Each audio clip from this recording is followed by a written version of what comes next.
The following episode can be viewed on the YouTube channel Bernie or Bust Television.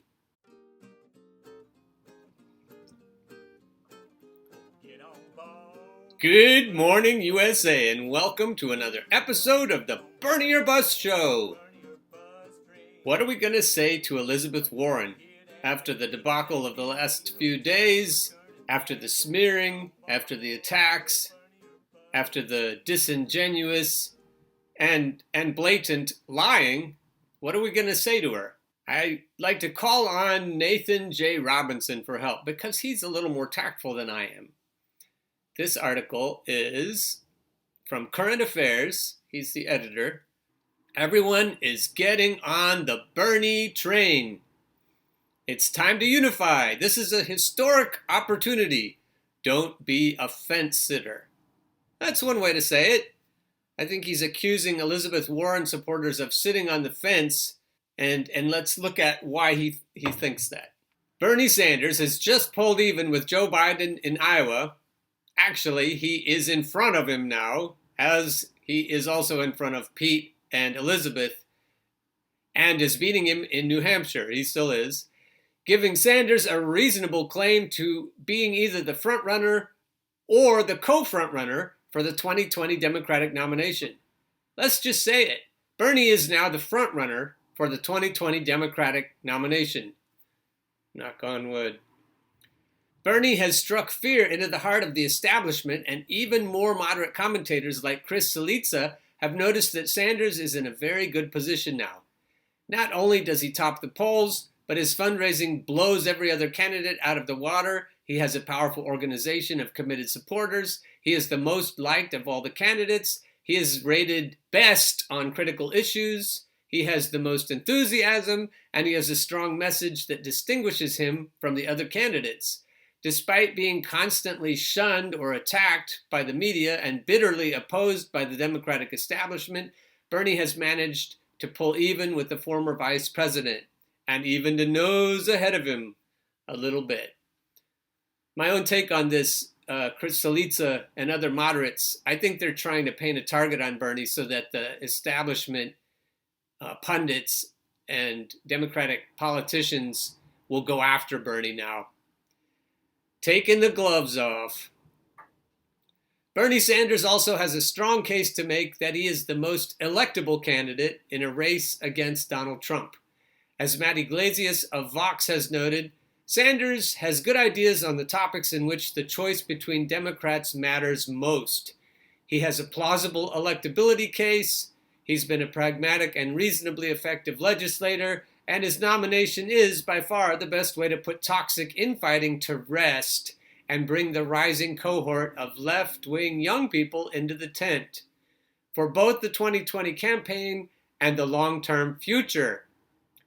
That's a good one. And Elizabeth was mimicking Hillary when she said in Iowa that Bernie was trashing her or bashing her. I can't remember what she said. And it reminded me of when Hillary said on the Howard Stern show that Bernie hurt her, like Bernie's trying to hurt Elizabeth. And then Elizabeth went on to make the case that she's the unifier. She's the person who can make sure that the Hillary people who are still angry at Bernie can have someone to vote for who's less divisive than Bernie. The argument against that is that Bernie's supporters will stick with him no matter what. And that isn't as true of Elizabeth's supporters. It's not as true of Pete's supporters, and not even as true of Biden's supporters. So if former Hillary supporters are less willing to vote for Bernie than former Bernie supporters are willing to vote for Hillary, I'll be surprised. I would say that Bernie's stickiness makes him the obvious choice for a unity candidate. Just making Hillary's disgruntled supporters happy enough to support Bernie, I think they're going to come around anyway. And if they don't, then they can go vote for Trump, because that's what many of Bernie's supporters will do. Far more of Bernie supporters will vote for Trump if it were Hillary, for example, then Hillary supporters would vote for Trump if Bernie is the nominee. So I think we have to keep that in mind and come back very sharply, very strongly against Elizabeth's argument that she's the best candidate to unify all of the disparate elements on the left. The other thing that she's not qualified to do is to bring all the new voters in that Bernie would bring in.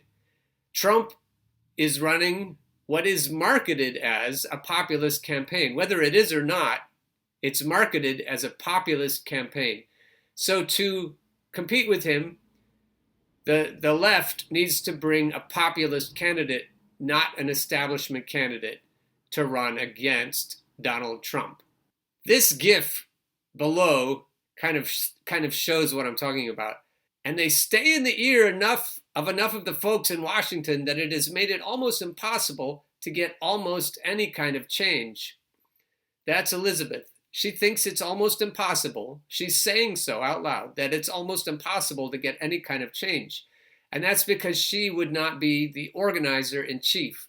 She would not bring to bear the power of the labor force and of protesters and of college students who like to wave picket signs, lots of people. She would not bring to bear on the problems that we all face the awesome power of organized people. So to go on with the story, Bernie is the most electable candidate in a race against Donald Trump, as Matt Iglesias has said.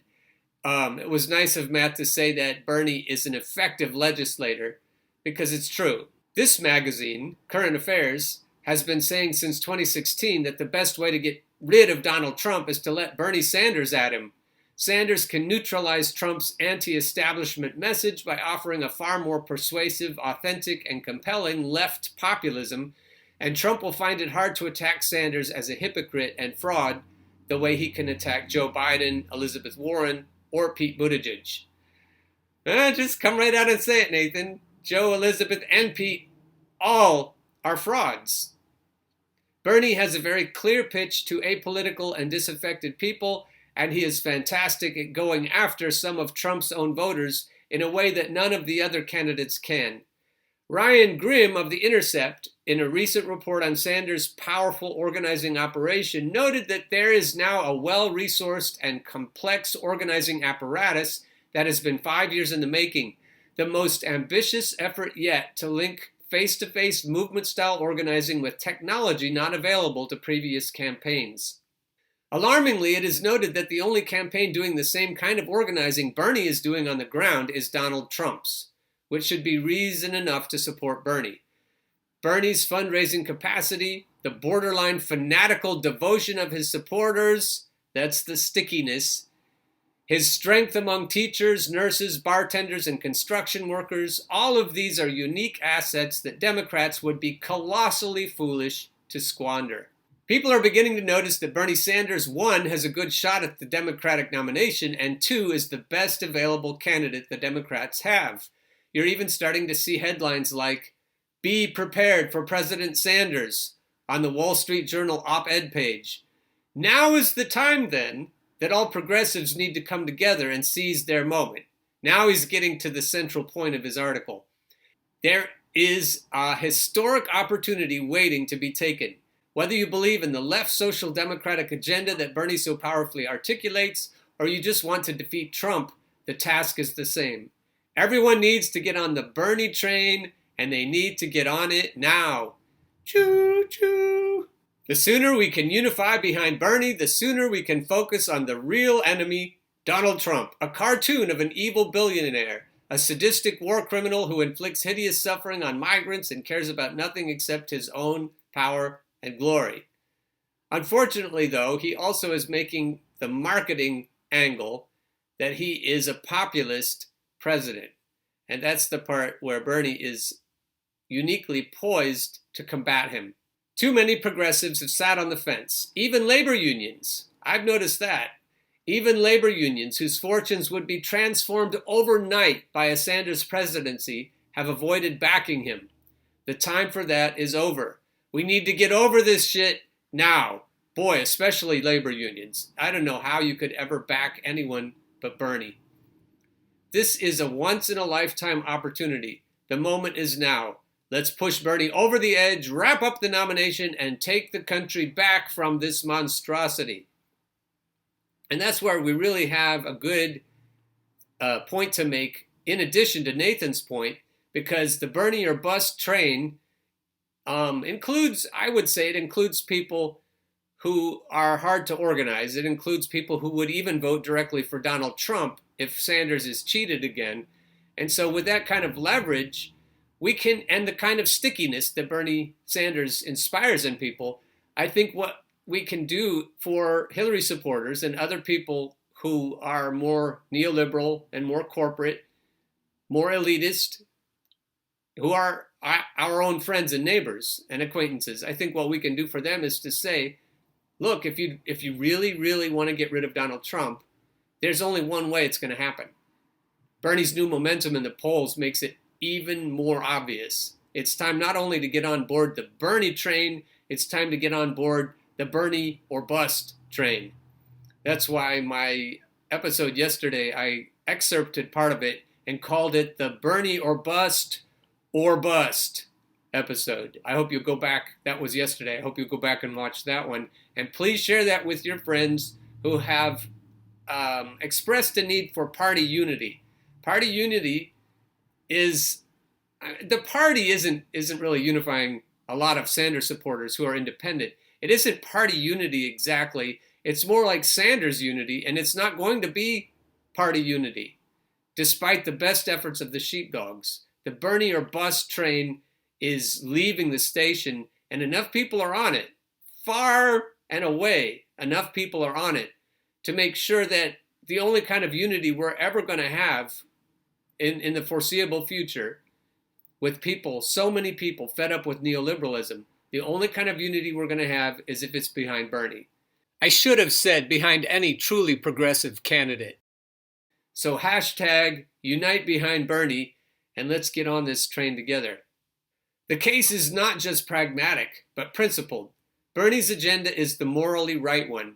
He zeroes in on precisely the issues that should outrage us most: war, despair, racism, debt, exploitation, deportation. He does not spend his time tutting at Donald Trump for his incivility and lack of respect for process, but talks about ordinary people's lives, the problems with them, and how to fix them. Bernie gives a shit in a way no other politician ever seems to have, to the point where he'd give everything he has trying to build a fair, peaceful, social democratic America. He shows you a possible world where you are no longer in debt, you can call an ambulance without thinking about the cost, your decision to go to college is based on your curiosities rather than your cash reserves, public services are well funded, teaching is a prestigious, well-paid profession, the United States isn't constantly mired in some new barbaric, pointless, costly war, and new parts of the world aren't constantly catching fire. That last point is critical. Bernie Sanders is the only candidate ambitious enough on climate change. So if you accept the scientific consensus, you cannot stay with the Democratic mainstream, which pays lip service to the issue, but doesn't actually plan to do anything real about it. As Australia burns, if you care a lick about stopping climate change, it should be unthinkable to support anyone except Bernie, and you will regret not having seized this opportunity and giving it everything you've got. The democratic socialist vision is one that is worth fighting for. People who hear about it, come to understand it, and see it in action feel like they have been touched by something special. Why do you think Bernie supporters are passionate like no other candidates are? Why do you think they cried so much when he lost in 2016? It is not because they are part of a cult or because they just love Bernie so much as a person. He's not actually that lovable of a person. It's because they had come to believe that old leftist slogan, a better world is possible, and seeing that better world snuffed out before their eyes was crushing. We are for Bernie not because we love Bernie, but because we love humanity, and we have confidence in what it could be.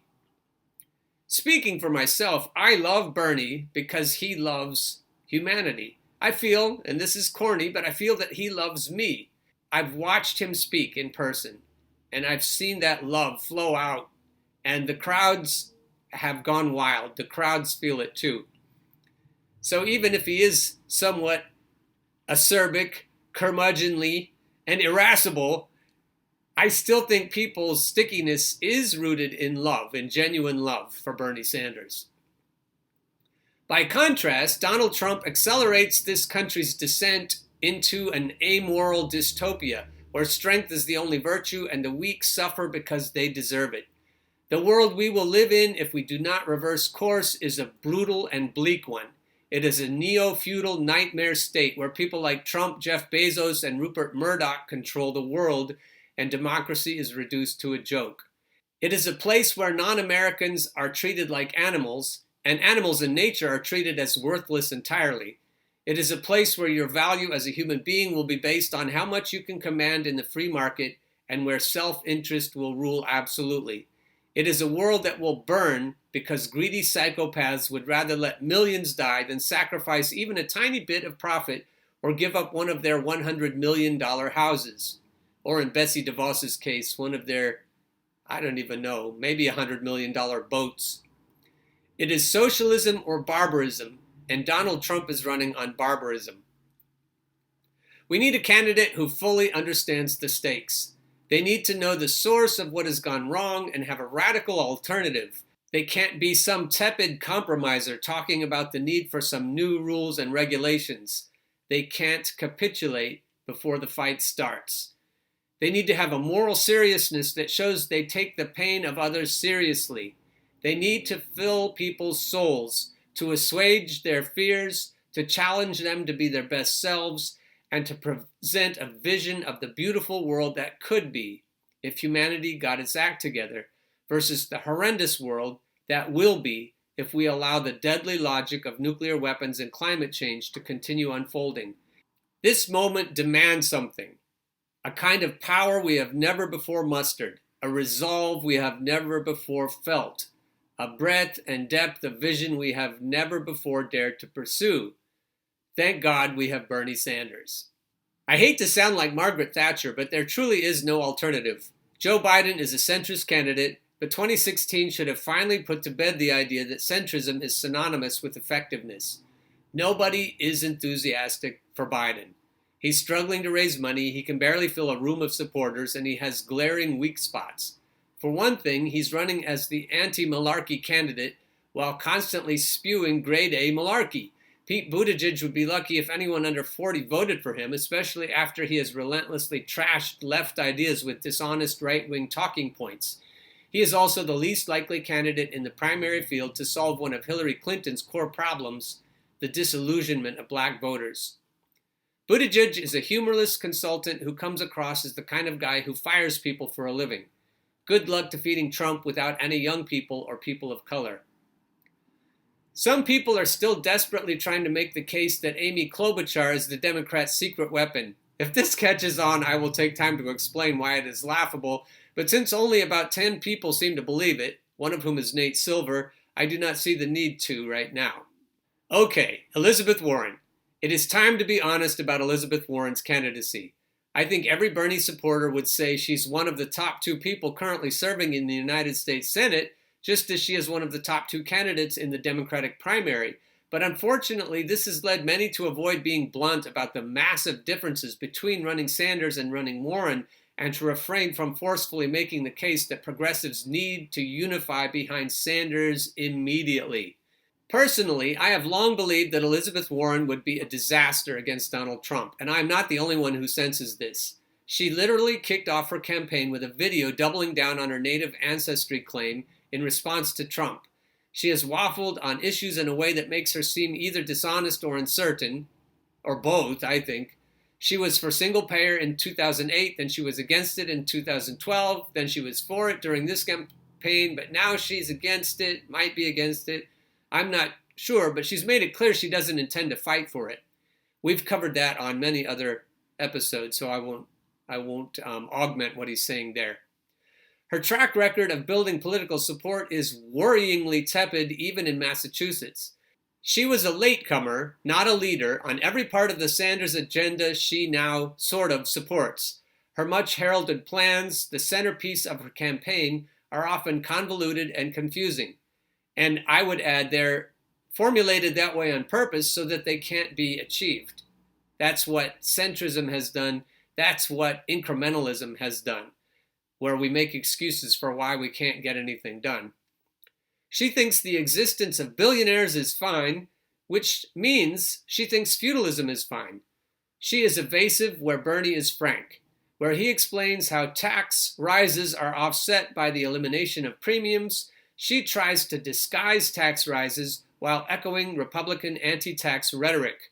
She bends the truth in transparent ways and is open to charges of hypocrisy on her key issues, having previously raised money in exactly the ways she now says she opposes as corrupt. She cannot run on a steadfastly anti-war platform against Trump because her record on foreign policy is horrible, and she's voted for his war budgets, for his military budgets. This moment demands a staunchly anti-war candidate, which in and of itself should be enough to disqualify Warren and every other non-Bernie Democrat. She cannot run on an anti-corporate platform because she spent years taking money to defend giant corporations and installed former bank executives in the Consumer Financial Protection Bureau. And she is likely to inspire nobody with slogans like, "Capitalism without rules is theft," or gimmicks like an inflatable replica of her dog. Bernie motivates crowds by telling them that if they join him in building a movement, they will never have to spend time negotiating with an insurance company again. Warren inspires with promises of doing double selfies with the former cabinet official who pushed the privatization of public housing. Now, this video by Nathan, Why Warren Supporters Should Switch to Bernie Sanders, is an hour long, but it's worth watching. He makes cases very solidly. He augments the cases he's already made in this article very solidly for why Warren supporters should switch now rather than later, because we need to get one progressive candidate, and we need all of the progressive supporters behind one candidate to take down Biden first and then to take down Trump second. In order to run an effective campaign against Donald Trump, you need a very clear message that can counter his own effective promise to make America great. You need a trustworthy and authentic persona who will give voters confidence. You need to not have engaged in the kinds of deception, hypocrisy, and evasions that will dampen your ability to call him out for his own misdeeds. You need to offer an inspiring vision of something truly different. You need to not have glaring vulnerabilities to charges that are difficult to defend against. In Warren's case, the list of vulnerabilities is huge. Trying to fool you into thinking she won't raise taxes and being evasive when asked, fabricating her racial identity, inconsistency, flip-flopping and trying to have it both ways, lying, plagiarism, shoddy scholarship, being paid huge sums to defend polluters and chemical companies against the legal claims of retired coal miners, women sickened by faulty breast implants, rural cooperatives, and dead NASCAR drivers, and then intentionally misrepresenting that work to fudge which side she was on. The hard-right Wall Street Journal op-ed page portrayed Warren as noble for her corporate work, saying she was working honorably to limit the extortion of an American manufacturer at the hands of personal injury lawyers and other self-interested parties. That this is the Journal's take should tell you all you need to know about Warren's work. Warren supporters might say that many of these are unfair or irrelevant or distorted and that reality is more complicated and nuanced. They may be right, but enough of these are not unfair that it will be easy to create a narrative that Warren is insincere and unprincipled, just as it will be easy to successfully paint Biden as a corrupt Washington insider who embodies Democratic failure and needs to be put out to pasture. And also thinking about Donald Trump, he doesn't care if it's fair or not. The optics are terrible, and Donald Trump is a master of exploiting bad optics. Some fellow progressives have asked me why I've been so harshly critical of Elizabeth Warren. Why, given that I've also stressed the need for Warren supporters and Sanders supporters to ultimately unify, attack the second best candidate. And the answer is because this is a historic moment and progressives need to unify and do it now. We have to make clear the contrast between these two candidates and then pick one and go all in for that candidate. We have to do it right now because if we don't, Joe Biden might be the nominee and that would be a catastrophe. Bernie Sanders doesn't like to criticize Elizabeth Warren. I understand why. Lots of other progressives are disinclined to as well, especially now she has slipped behind. I get it, circular firing squad. But look, if we say, oh, there are two good progressives in the race and let's not talk about the differences, we are risking a political calamity. The centrist vote is split between Biden, Buttigieg, Booker, and Klobuchar. If the progressive vote wasn't still being split right now, Bernie wouldn't just be tied for frontrunner, he would be crushing it. The primary would be over before any votes had been cast. I have been fully prepared to give Elizabeth Warren a chance. I thought that if she beat Bernie early on, he should literally drop out and endorse her. But importantly, I also felt the reverse was true. If Warren's candidacy was hurting Bernie, but he was ahead, she needed to do the same for him if she lost near the beginning. The only reason any of the other candidates are even considered viable right now is because the progressive vote is being torn. So we need to hash out what the differences are quickly, and people need to support. It's incredible to me that in these times, a supposed labor publication would run dueling cover stories touting the candidacy of one candidate who opposes Trump's NAFTA 2.0 and another who supports it. These candidates are not the same. Warren supporting progressives need to confront the question, are the differences here so staggeringly large in Warren's favor as to make it worth running an ultimately doomed compromise-heavy campaign that may destroy the only opportunity we have to oust Trump? It's a good way to put it. Now that Bernie has a solid lead and is in a good position to capture the nomination and the presidency, we need to encourage those still clinging to the prospect that Warren might bounce back, not to cling to a campaign that could well kill a historic opportunity for the left. Let's win this primary. Get it over with. Unify Bernie people and Warren people. Apologize for any hurt feelings. Express our deep respect for one another and start the real fight. Declining to get on the Bernie train right here and right now is indefensibly damaging and risky for both the country and the planet. Bernie Sanders' candidacy is something special. It has the possibility of truly transforming the United States, possibly even the world, that's what I'm hoping for, into a more humane place. Other candidates are having to run on ideas that Bernie Sanders has been pushing for decades because they know the power of his message. People are waking up to the idea that maybe, just maybe, it would be a good idea to nominate the candidate who is hugely popular, has the most money, the sharpest message, the fewest obvious openings for Trump to exploit, the best organizing for ability, the most devoted supporters, the ability to go on Fox News and get the audience cheering. If you want to stop climate change, Bernie is the only serious choice. If you want to stop America's endless wars, it's Bernie or nobody. If you want to beat Trump, Bernie is your guy. Best organizing apparatus, best fundraising ability, best liked, best message, best policies, including best climate plan. How can we choose otherwise? Get on board the Bernie or bust train.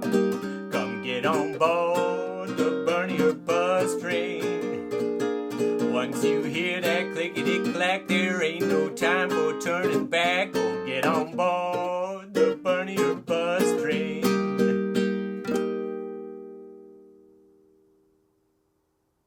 The preceding episode can be viewed on the YouTube channel Bernie or Bust Television.